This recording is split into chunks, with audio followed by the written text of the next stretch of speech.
Alright, that sounds good. I'll show it there. So first thing we're going to work on is going to be stance discipline. Alright, so before we get into any technique, I think it's important to, the technique's not going to work if you're not consistent, right? You guys got to think about that while you're drilling. If you're not thinking about that while you're drilling, sparring, going live, you're going to be breaking bad habits. It's going to be really difficult for you to execute the moves that we work on today. So when I talk about stance discipline, this is something that I practice myself. This is something that I'm going to teach you guys right now. This is something that I work on constantly while I'm in practice. Right? Sometimes I do workouts and all they are is stance and motion. That's it. I don't have a partner. I just come in by myself. I do like 30, 40 minutes stance and motion. For a good stance, you know, I'm a right leg lead. You guys can do whatever, left leg, right leg, doesn't really matter which leg you lead. So you just want to make sure, I always think about, if I can touch my fingertips to the mat, that means I'm in pretty good position. Does that make sense?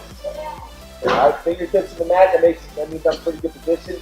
I want to have my head up, I want to have my butt underneath me, and I want to try and keep the weight on the balls of my feet. You know what that means?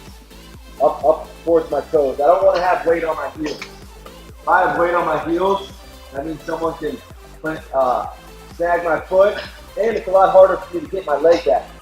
Alright, because I have to put the weight back on my toes so that I can sprawl. I want to keep the weight on the balls of my feet. That way I can jump, I can move my foot back, I can fake on people, I can attack if I need to. But no matter what I'm doing, I'm always staying, my butt's underneath me, staying in good position with my head up, my hands are down, I'm not reaching with my arms. Alright? And then when I sprawl, I circle up and I come right back into my stance. When I shoot, I take my shot, I finish, right back into my stance. When I fake, stay in my stance. Down box, stay in my stance. You can't ever do this enough. You can't ever do this enough. Alright? This would be something that you've end practice with, you did practice with at Ohio State, and at the Olympic Training Center. We do this all the time.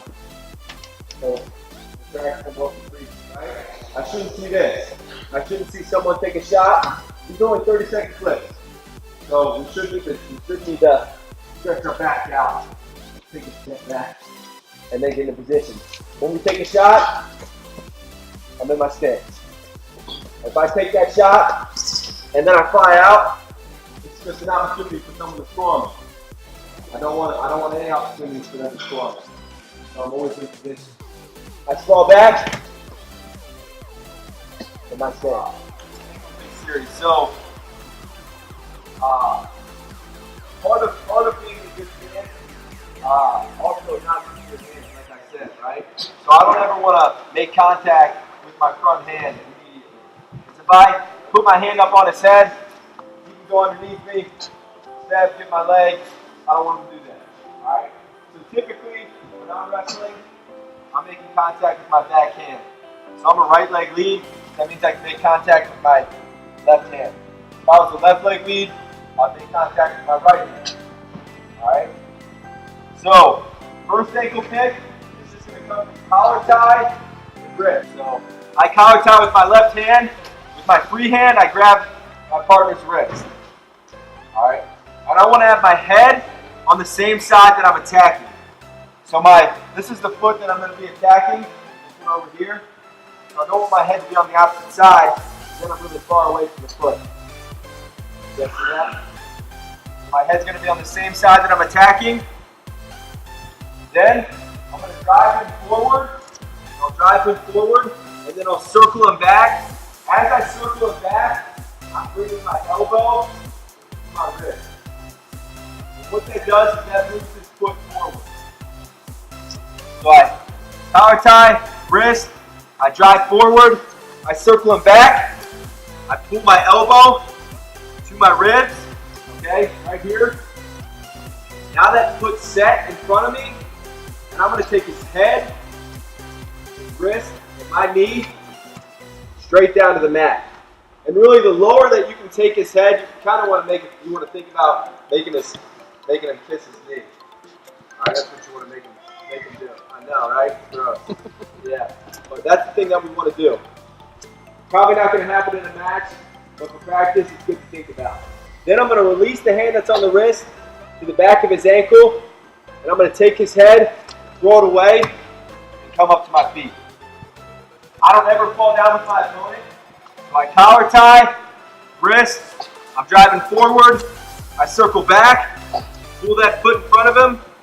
Now I take his head, his wrist, and my knee, straight down to the mat, hand to the back of his ankle, throw away his head, come up to my feet. That's these guys get really good at setting this ankle pick up. And guys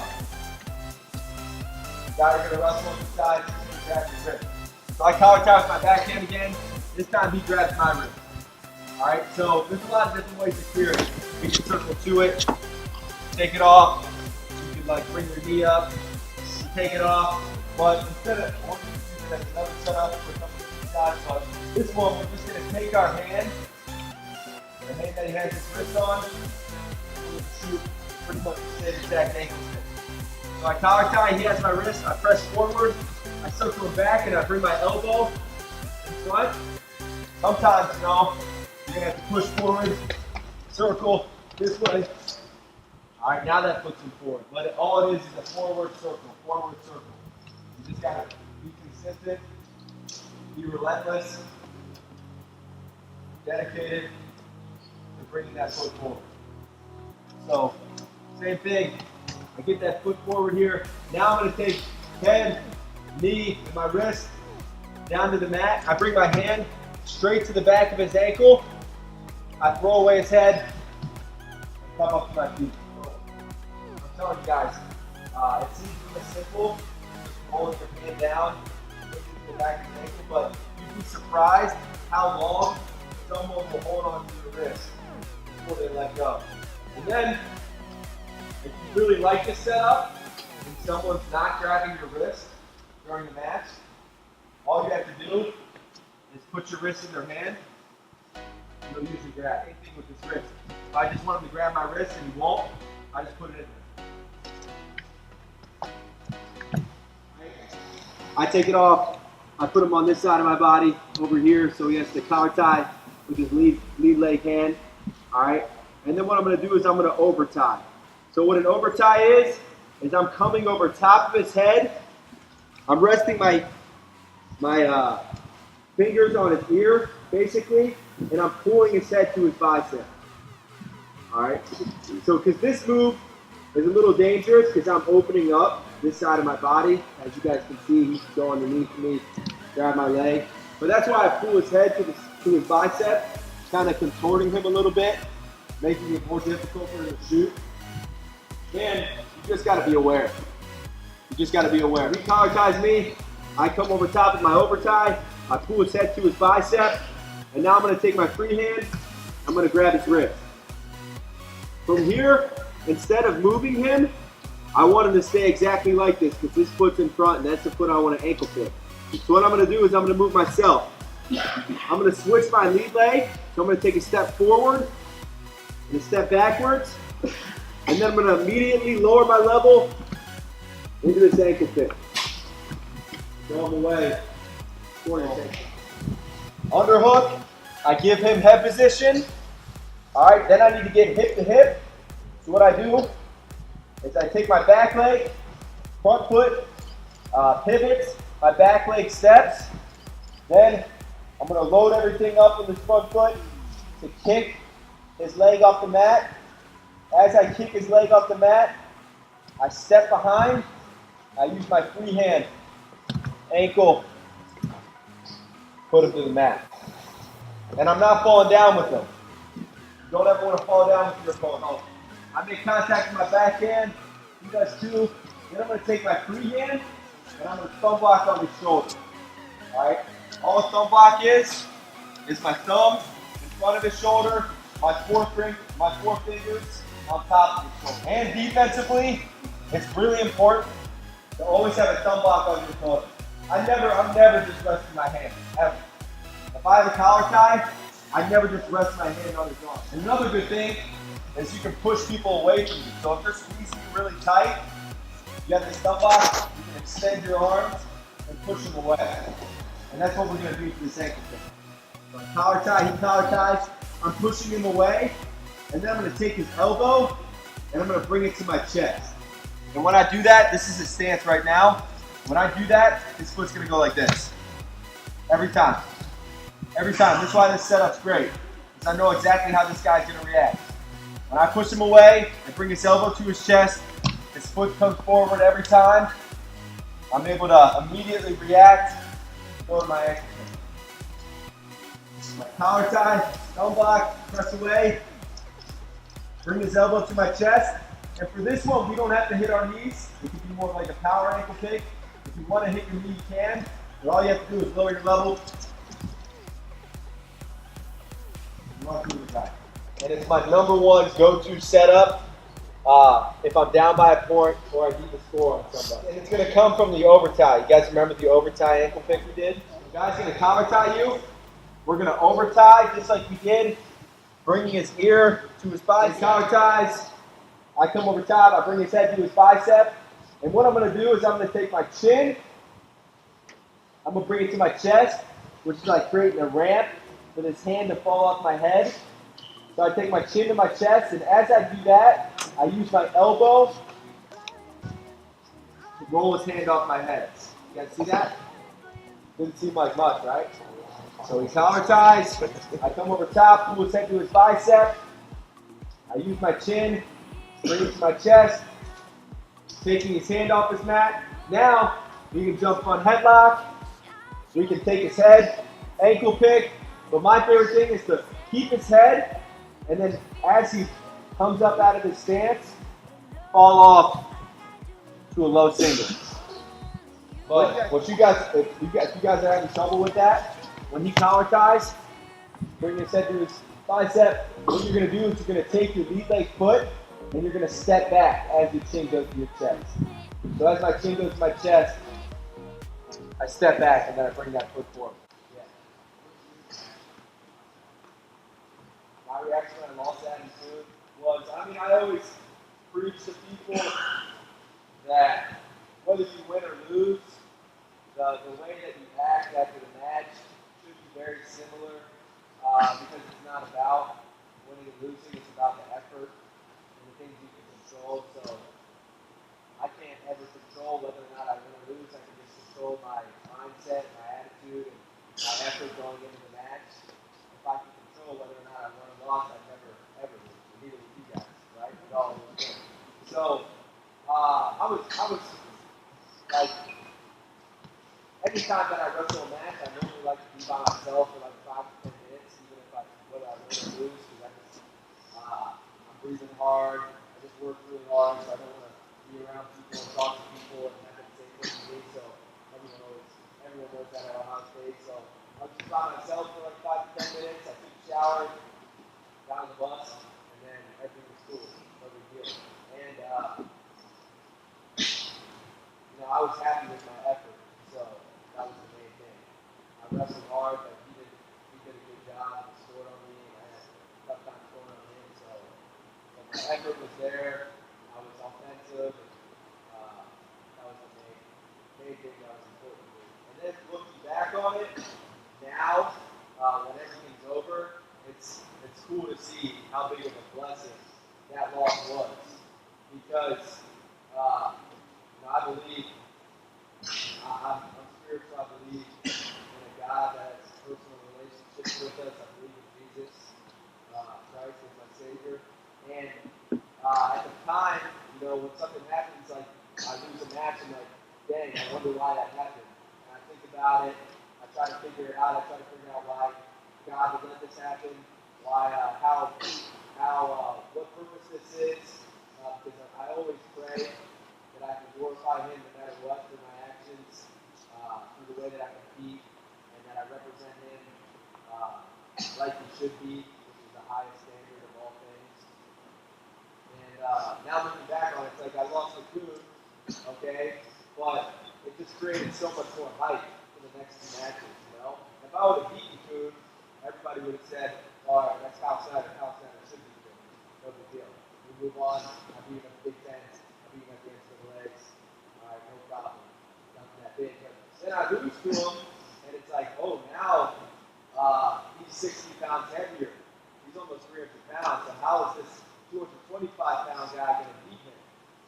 And I just put a lot more focus on that match. I don't think as many people would have cared about it if I did lose to him before. And ultimately, it created an even bigger stage for me to thank Jesus for what he's done in my life, the gifts he's given me, and the constant leadership in the lives. So yeah, it's pretty cool. Yeah. What are the payment differences that you found from the freshman position on? Yeah, the major differences I would say mostly come mentally.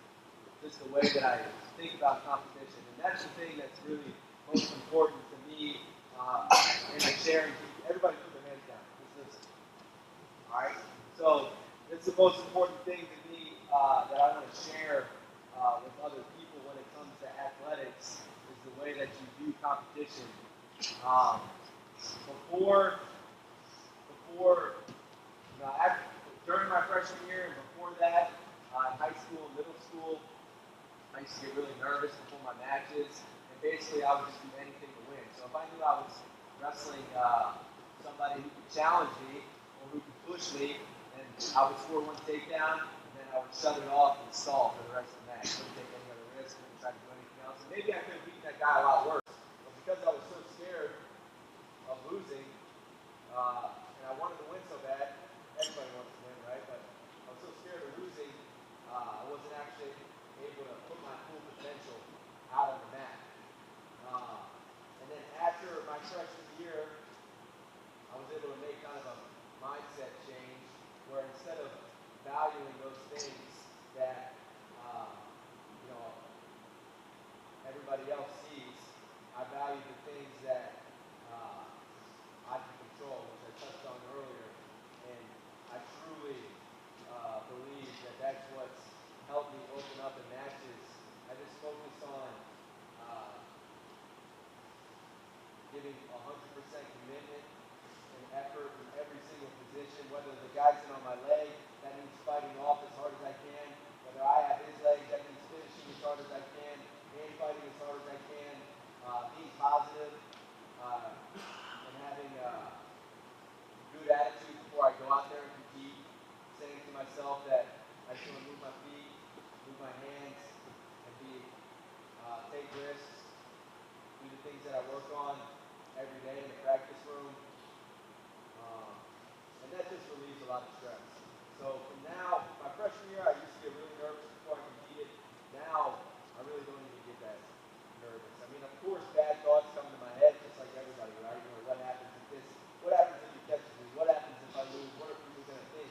But I can fall back onto a foundation of all I can do is control the things I can control. And if I do that, I know God will take care of the result. It will always be for His favor. I just have to figure out the ways that I can, communicate with Him and figure out why each thing happened. And that's the main deal. So my mindset now compared to then is very different. The way that I think before I compete now compared to then is very different. It's really allowed me to enjoy competition a lot more. I mean, people would always say, like, listen, practice is over. This is competition. This is the fun part. And I was like, man, why